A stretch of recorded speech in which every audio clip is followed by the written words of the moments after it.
আসসালামু আলাইকুম, কেমন আছেন আপনারা? আশা করি ভালোই আছেন। আজকে আবারও কেকের রেসিপি নিয়ে চলে এলাম। তো চলুন বানানো শুরু করি। তো দেখতে পাচ্ছেন এখানে আমি নিয়েছি 4 প্যাকেট হ্যাপি হ্যাপি বিস্কুট, আর নিয়েছি বেকিং সোডা, দুধ, 1 চামচ মতো চিনি, আর নিয়েছি আধা চামচ খাবার সোডা। তো চলুন বানানো শুরু করি। প্রথমে বিস্কুটগুলো আমি মিক্সিতে পাউডার বানিয়ে নিব।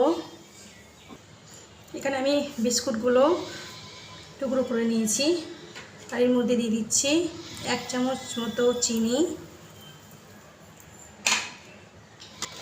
এটাকে প্রথমে পাউডার বানিয়ে নিব। তো পাউডারটা বানানো হয়ে গেছে। এবার এর মধ্যে অল্প অল্প দুধ দিয়ে এটা ভালোভাবে একটু গুলে নিব।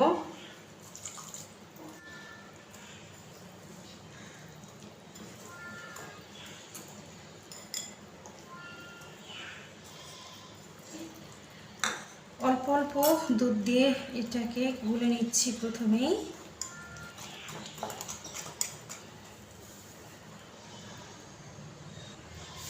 তো দেখতে পাচ্ছেন কেকের ব্যাটারটা আমার গোলানো হয়ে গেছে।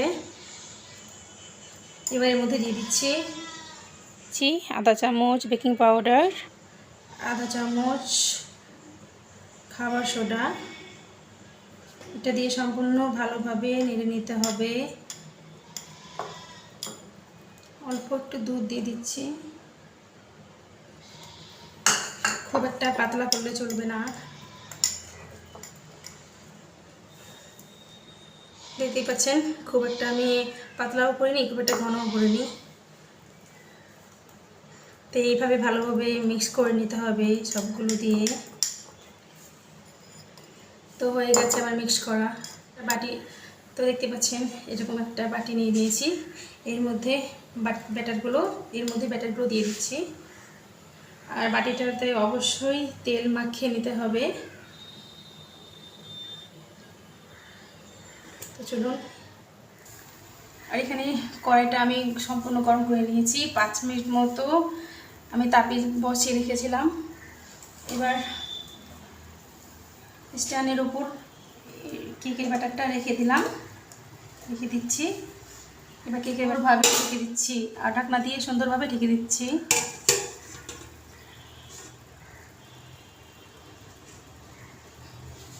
মোটামুটি 15 থেকে 20 মিনিট পর একবার চেক করে দেখবো কেকটা ফুলেছে কিনা। মিনিট হয়ে গেছে, এবার দেখি কেকটা কেমন হয়েছে। এই যে দেখুন সম্পূর্ণটাই ফুলে উঠেছে। আর ওইভাবে 10 মিনিট ঢাকা দিয়ে রেখে দিচ্ছি, যাতে সম্পূর্ণ কেকটা হয়ে যায়।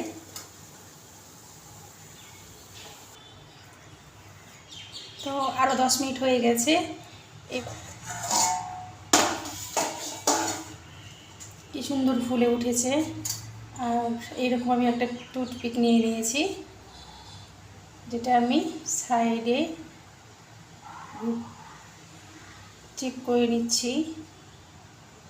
যে দেখুন উপরে আর কিছুই লেগে নেই। তো কেকটা ঠান্ডা হয়ে এলেই কেকটা বের করে নেব। তো দেখতেই পাচ্ছেন কেকটা আমার সম্পূর্ণ রেডি হয়ে গেছে। যদি আমার এই রেসিপিটা ভালো লাগে তা অবশ্যই সাবস্ক্রাইব আর লাইক করে দেবেন। আর সবাই ভালো থাকবেন। আসসালামু আলাইকুম।